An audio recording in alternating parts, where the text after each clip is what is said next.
किनकि यो व्यवस्था भ्रष्टाचारी भइसक्यो। यो व्यवस्थाले हाम्रो राष्ट्रियतालाई धरापमा पारिसक्यो। 271 मध्ये कतिजना सांसदले एमसीसी को पक्षमा भोट दिए, सभामुखले भन्न पनि सक्नु भएन, त्यहाँ बहुमत छँदै छैन। त्यसैले म भन्छु, एउटा राष्ट्रपति कम्ब्याट ड्रेस लगाएर युद्ध मैदानमा गएको प्रत्येक नेपाली नागरिक, नेपालीले आफ्नो बहादुरीता र वीरता देखाउनै पर्छ। मुलुकको इतिहासमा कहिल्यै पराधीन थिएनौं, छैनौं र हुँदैनौं। हामीले कहिले हात थापेर खाएका छैनौं।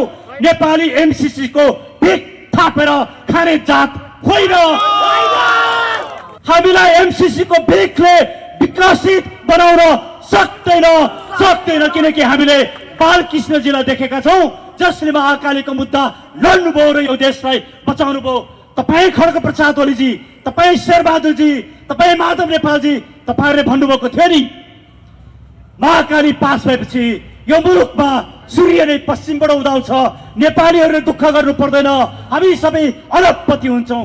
कहाँ भयौं देखाउनुहोस्। तपाईहरुले ढाटेको वर्षौं वर्ष भइसक्यो, दशकौं भइसक्यो, नाटक मञ्चन गर्नुभयो, एमसीसी को नाटक मञ्चन गर्नुभयो। म भन्न चाहन्छु, हामी प्रत्येक नेपाली नागरिकलाई एमसीसी स्वीकार्य छैन। हामी यो भ्रष्टाचारी संहिताको अन्त्य गर्न चाहन्छौं, हामीलाई साथ दिनुहोस्।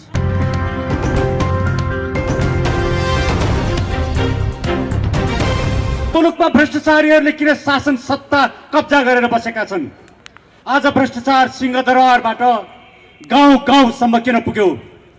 यसको एउटै सठिक उत्तर हो, जसलाई हामीले शासन सत्तामा पुर्यायौं, जसलाई हामीले हाम्रो अमूल्य मत दियौं, जसलाई हामीले आफ्नो पार्टी भन्यौं, जसलाई हामीले आफ्नो नेता भन्यौं, त्यही नेता त्यही पार्टीले आज मुलुक र हामी सम्पूर्ण नागरिकलाई धोका दियो। अब हामी नेपाली नागरिकहरू योभन्दा बेसी धोका सहन सक्नेवाला छैनौं। तपाईँ भ्रष्टाचारीहरूलाई कारबाही गर्नका लागि हामी अब आन्दोलित भएका छौं। यो आन्दोलन त्यो बेलासम्म जारी रहन्छ जबसम्म यो व्यवस्थाको अन्त्य हुँदैन, किनकि यो व्यवस्था भ्रष्टाचारी भइसक्यो। यो व्यवस्थाले हाम्रो राष्ट्रियतालाई धरापमा पारिसक्यो। हिजो एमसीसी पास गर्दाखेरि तपाईहरुको नाटक हामीले देख्यौं। कानूनले प्रष्ट रूपमा भन्छ संसद सदस्यहरूको बहुमतले पारित गर्नुपर्छ, तर त्यहाँ 271 मध्ये कतिजना सांसदले एमसीसी को पक्षमा भोट दिए, सभामुखले भन्न पनि सक्नु भएन, त्यहाँ बहुमत छँदै छैन। त्यसैले म भन्छु, एमसीसी पास गर्ने नाटक गर्नुभयो, तर त्यो वैधानिक छैन। हामी एमसीसी पास भएको छैन भन्छौं, यसलाई हामी खारेज गराउँछौं। तपाईहरुलाई प्रश्न होला, एमसीसी पास भइसक्यो, अब कसरी खारेज हुन्छ? दुनियाँमा नागरिक र जनताको भन्दा ठूलो ताकत कसैको पनि छैन। मुलुक भन्दा ठूलो व्यवस्था होइन, मुलुक भन्दा ठूलो नेता होइन, मुलुक भन्दा ठूलो दल होइन। त्यसैले हामी भन्छौं, आज मुलुक संकटमा छ। यो मुलुकलाई बचाउनु प्रत्येक नेपाली नागरिकको कर्म हो, धर्म हो र दायित्व हो। त्यसैले हामी सडकमा छौं, हामी आन्दोलित भएका छौं। यो आन्दोलनले यो व्यवस्थालाई समाप्त पार्नेछ, यी सत्तामा भएकाहरूलाई सत्ताबाट हटाउनेछ र भ्रष्टाचारको अभियोगमा कारबाही गरेर जेलमा राख्नेछ। एमसीसी पास गर्ने राष्ट्रघातीहरूलाई हामी कारबाही गर्नेछौं र कानूनको दायरामा ल्याउनेछौं। एमसीसी हामी खारेज गर्नेछौं। होला अमेरिका शक्तिशाली होला, धनी होला, धेरै सैन्य होलान्, तर हामीले भर्खरै देख्यौं नि, एउटा राष्ट्रपति कम्ब्याट ड्रेस लगाएर युद्ध मैदानमा गएको प्रत्येक नेपाली नागरिक कम्ब्याट ड्रेस लगाएर युद्धमा आउनेछ। हामी तिमी अमेरिकीसँग डराउने छैनौं, तर अमेरिकी भन्दा पनि ठूलो शत्रु चुनौती हाम्रा आफ्नै नेता भए,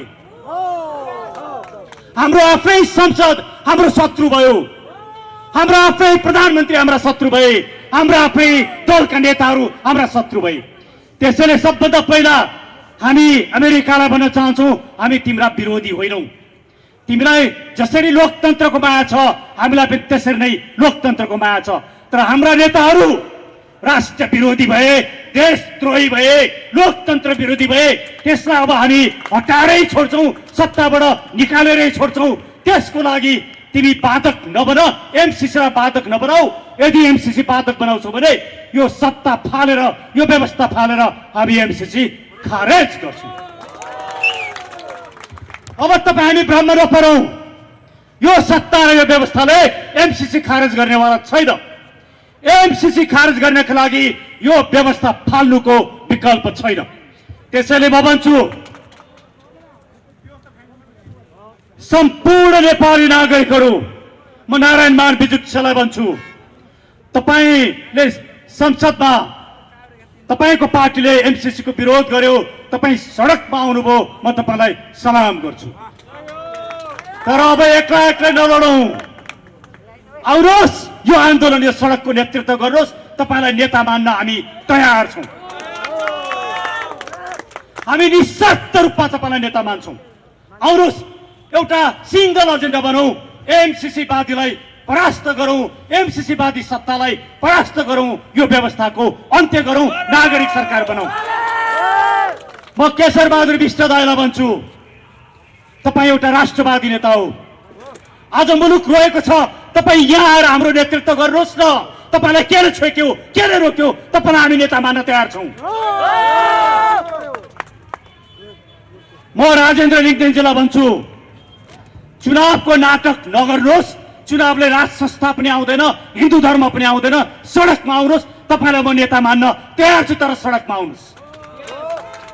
सडक आन्दोलनको आधी बेरी सिर्जना गरौं। राजेन्द्र लिङ्गदेनजी, केशर दाई, म विप्लवलाई भन्न चाहन्छु, तपाई राष्ट्रवादी कम्युनिस्ट हो,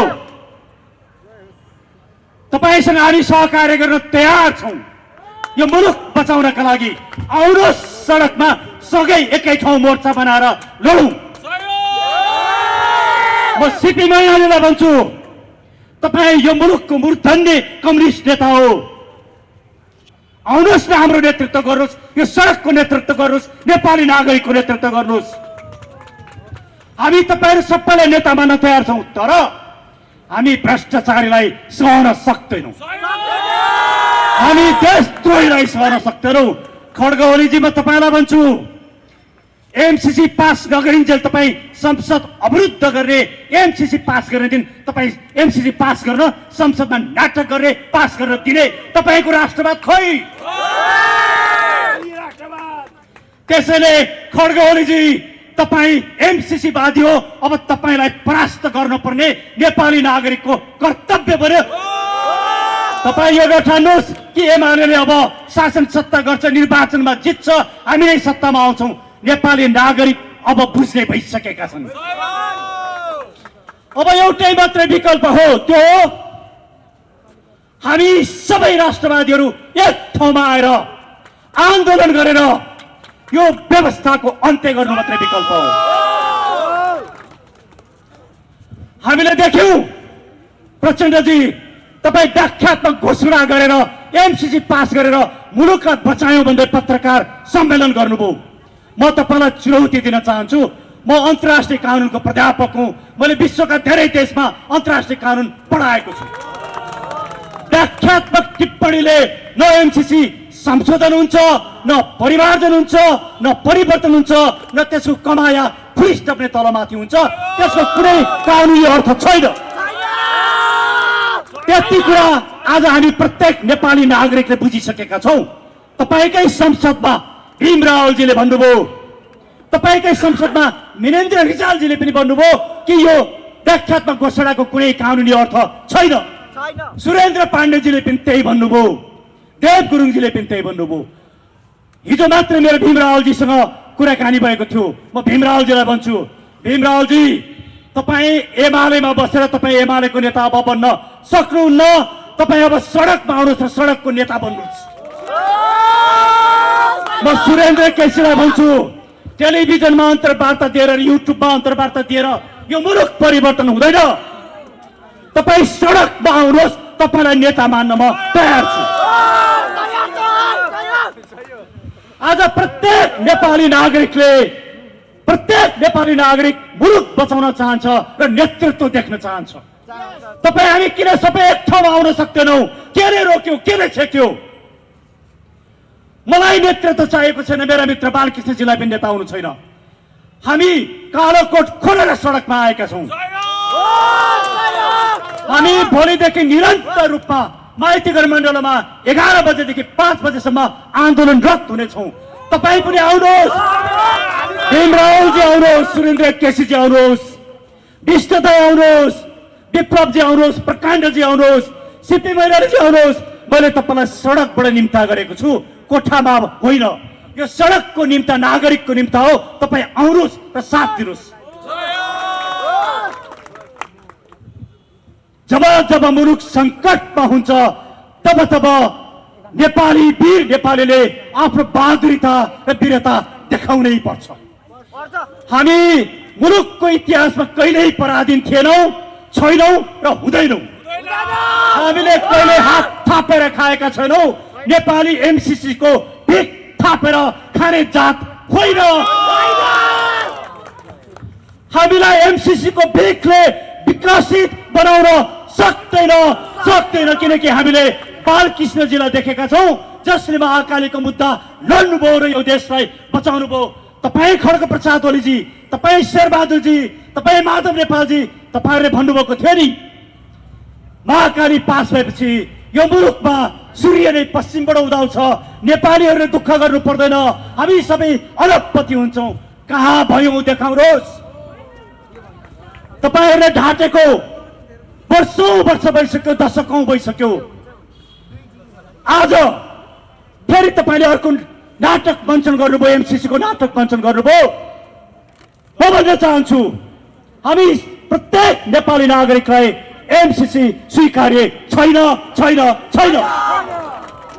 केही दिन अगाडि सन्तोष पन्त वरिष्ठ कलाकार, बालकृष्णजी, जयेन्द्र वीरसिंह कर साहब, हामीहरूको टिम हामी न्यू रोडमा पर्चा बाँड्दै थियौँ। हामी नो एमसीसी भन्दै थियौँ। सडकमा हिँड्ने प्रत्येक युवा युवती वृद्ध पसले सबैले हामी सँगसँगै नारा लगाउनु भयो, एमसीसी खारेज गर। हामी कसैलाई पनि चिन्दैन थियौँ, तर प्रत्येकले हामीलाई साथ दिनुभयो। एउटा उदाहरण हो, आज प्रत्येक नेपाली नागरिक एमसीसी को विरुद्धमा उभिएको छ। हामी एमसीसी को विरुद्धमा ज्यानको बाजी लगाएर उभिन्छौँ। त्यसैले हाम्रो यो आन्दोलन 62-63 को आन्दोलन सुरु हुँदाखेरि 20-22 जना मान्छे थिए, आज त्योभन्दा धेरै गुणा बेसी हामी यहाँ भेला भएका छौँ। हामी भोलिदेखि निरन्तर रूपमा माइतीघर मण्डलमा भेला हुनेछौँ 11 बजेदेखि 5 बजेसम्म। यो आन्दोलन निरन्तर हुनेछ। म तपाईँलाई एउटा अनुरोध गर्न चाहन्छु, प्रत्येकले आज 1 जना या 2 जनालाई फोन गरेर भन्नुहोस्, माइतीघरमा यो व्यवस्था परिवर्तन गर्ने आन्दोलन हुँदैछ, तपाईँ पनि जानुहोस्। तपाईँले आफ्नो फेसबुकमा लेखिदिनुहोस्, अब यो व्यवस्था परिवर्तन गर्ने आन्दोलन बालकृष्ण नेउपालले नेतृत्व गरिरहनु भएको छ, तपाईँ त्यहाँ जानुहोस्, साथ दिनुहोस्। जसले यो मुलुक बचायो, जसले नागरिकता विधेयकलाई रोकेर यो मुलुकलाई बचायो, आज नेपालमा 10-12 करोड भारतीयहरू हुन्थे, विदेशीहरू हुन्थे, त्यसबाट जसले यो मुलुकलाई बचायो त्यो बालकृष्ण नेउपाललाई साथ दिने कि नदिने? जसले निरन्तर यो मुलुकको लागि लड्यो, एक्लो सेनाको लागि लड्यो, त्यही देखेर मैले भने बालकृष्णजी म तपाईँलाई साथ दिन्छु। बालकृष्णजीलाई हामीले नेता मानेका छौँ। म बालकृष्णजीलाई भन्छु, तपाईँ यो मुलुकको नेता हो, हाम्रो मात्रै नेता होइन। तपाईँको नेतृत्व यो मुलुकलाई जरुरी छ। अब हामी सडकमा लडौँ, यो मुलुकलाई बचाउँ, राष्ट्रघातीहरूलाई दबाउँ। र म प्रत्येक नेपाली नागरिकलाई यहीँबाट आह्वान गर्न चाहन्छु, तपाईँ जहाँ जहाँ हुनुहुन्छ त्यहीबाट आन्दोलन सुरु गर्नुहोस्। तपाईँ महाकालीमा हुनुहुन्छ त्यहीबाट गर्नुहोस्, ताप्लेजुङमा हुनुहुन्छ त्यहीबाट गर्नुहोस्। म तपाईँलाई ताप्लेजुङको एउटा सानो घटना सुनाउँछु। केही दिन अगाडि ताप्लेजुङमा मेरो गाउँमा अहिले पनि गाडी पुग्दैन, त्यहाँनिर एमसीसी को पक्ष र विपक्षमा मतदान भयो। केही युवाहरूले गरे एमसीसी को विपक्षमा नो एमसीसी भनेर लगभग 90% मत ताप्लेजुङ जस्तो कुनामा पनि झर्यो, 10% मात्रै हुन्छ भने। आज एमसीसी सिङ्गो मुलुक र सिङ्गो नागरिकहरूले बुझिसकेको अवस्था छ। अब यो आन्दोलनका केही प्रमुख उद्देश्यहरू छन्, म क्लियरली भन्न चाहन्छु। हामी यो परिवर्तन पछाडि के गर्छौं भन्ने कुरा हामी भोलिदेखि स्पष्ट रूपमा राख्छौं। म आज धेरै बोल्न चाहन्न, तर दुई तीनवटा कुरा भन्छु। अब यो गणतन्त्रले मुलुक बचाउन सक्दैन, त्यसैले हामी राज संस्था स्थापना गर्न चाहन्छौं। प्रत्येक नेपाली नागरिकले साथ दिनुहोस्। दुई, हामी धर्मनिरपेक्षताको अन्त गरेर धर्म सापेक्ष हिन्दू, बुद्ध, किरात, सिख, जैन सहितको धर्म सापेक्ष हिन्दू अधिराज्य कायम गर्न चाहन्छौं। हामीलाई साथ दिनुहोस्। तीन, हामी यो भ्रष्टाचारी संघीयताको अन्त्य गर्न चाहन्छौं। हामीलाई साथ दिनुहोस्। चार, हामी यो सत्ता र व्यवस्थालाई समाप्त पारेर एमसीसी खारेज गर्न चाहन्छौं। हामीलाई साथ दिनुहोस्। पाँच, हामी शिक्षा र स्वास्थ्यलाई निशुल्क, सर्वसुलभ र गुणस्तरीय बनाउँछौं। हामीलाई साथ दिनुहोस्। हामी युवाहरूलाई बैंकको ब्याज दर 2% मा ल्याएर नेपालभित्रै लगानी गर्ने र रोजगारी सृजना गर्ने र विदेशमा गएर काम गर्न नपर्ने अवसर सृजना गर्न चाहन्छौं। हामीलाई साथ दिनुहोस्। हामी प्रत्येक नेपाली नागरिकले लगानी गर्ने वातावरण सृजना गर्न चाहन्छौं र नेपालीलाई हामी समृद्ध बनाउन चाहन्छौं। मुलुक समृद्ध भएर मात्रै पुग्दैन, नेपाली समृद्ध हुनुपर्छ। चौधरी ग्रुप समृद्ध भएर पुग्दैन, नेपाली समृद्ध हुनुपर्छ। त्यसैले म भन्छु, हामी प्रत्येक नेपाली नागरिक समृद्ध हुँदा मात्रै मुलुक समृद्ध हुन्छ। अब यो मुलुकले राष्ट्रियताको लडाईँ लड्नुपर्ने बेला आएको छ। त्यसैले तपाईँ कांग्रेस भित्र हुनुहुन्छ कि तपाईँ कम्युनिस्ट भित्र हुनुहुन्छ कि तपाईँ के वादी हुनुहुन्छ, एकचोटि त्यो वादी छोडेर एकचोटि तपाईँ पार्टी भन्दा माथि उठेर राष्ट्रिय झण्डा लिएर सडकमा आउनुहोस्। तपाईसँग हामी त्यही वार्ता गर्छौं, त्यही मिल्छौं। अब हामी तपाईँ कसैका घर घरमा आएर वार्ता गर्दैनौं। तपाईहरु सबैलाई मैले निम्ता गर्छु। आउनुहोस् अबदेखि माइतीघर मण्डलमा हामी हुन्छौं, त्यही वार्ता गरौं। तपाईलाई नेता मान्न मलाई केही आपत्ति छैन, बालकृष्णजीलाई केही आपत्ति छैन, तर निष्ठापूर्वक नेतृत्व गर्नुहोस्। नागरिकलाई धोका नदिनुहोस्। धोका दिने काम गर्ने हामी सहनौ। तपाईले धोका दिनु भने त्यो नेतृत्व गर्न हामी तयार छौं। धन्यवाद।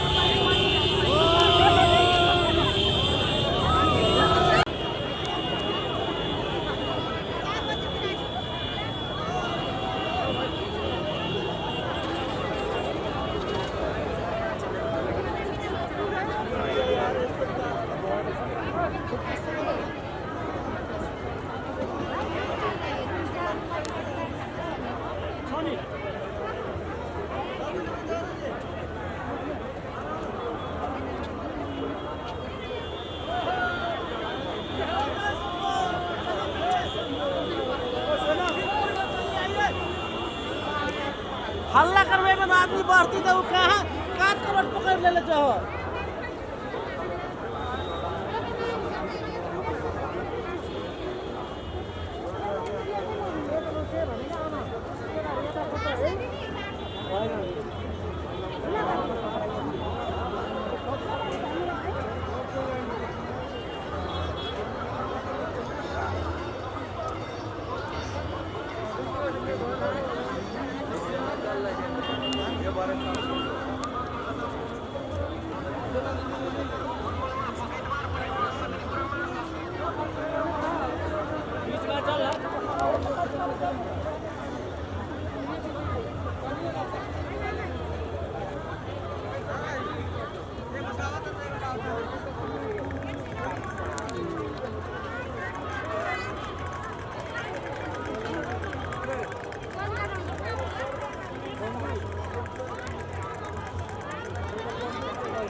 बन्देल कि